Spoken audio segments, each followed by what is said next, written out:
সুখবর সুখবর সিরাজগঞ্জের সিনেমা প্রেমী মানুষদের জন্য সুখবর। বিস্তারিত বলবো তার আগে যারা আমার এই চ্যানেলটিতে নতুন সবাই সাবস্ক্রাইব করে পাশেই থাকবেন। আপনারা জেনে আনন্দিত হবেন যে দীর্ঘদিন পর আবারও সিরাজগঞ্জের প্রাণকেন্দ্রে অবস্থিত পৌর ভাসানী মিলনায়তন চালু হতে যাচ্ছে। এই পৌর ভাসানী মিলনায়তনে চলবে ঈদের দিন থেকে বহুল আলোচিত একটি সিনেমা, মেগাস্টার শাকিব খান অভিনীত অ্যাকশন ভায়োলেন্স সিনেমা বরবাদ।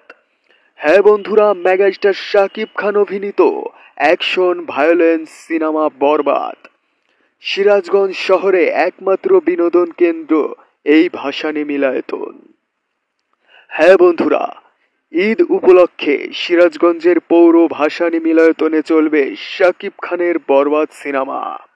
পৌর ভাসানী মিলনায়তন অবস্থিত ঐতিহ্যবাহী 150 বছরের পুরনো মমতাজ সিনেমা হল এবং নীলা সিনেমা হলের অপর পাশে এবং বিএনপি অফিসের পাশেই অবস্থিত। একটা সময় সিরাজগঞ্জকে সিনেমা হলের রাজা বলা হতো, কারণ শহরেই অবস্থিত অনেকগুলো সিনেমা হল। সেগুলোর কথা না বললেই নয়। চলুন এক নজরে দেখে আসি।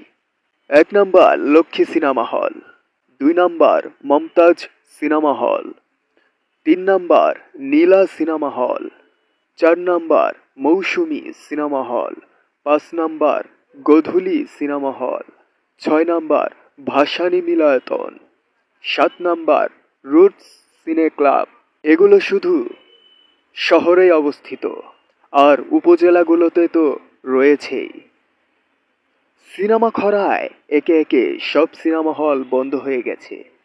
একমাত্র এই ভাসানী মিলনায়তনে ঈদের সময় ভাড়া নিয়ে চালায় সিনেমা প্রেমী এক মানুষ। বন্ধুরা, প্রিয়জন এবং বন্ধু বান্ধবদের সঙ্গে নিয়ে দেখে আসতে পারেন বহুল আলোচিত সিনেমা বরবাদ।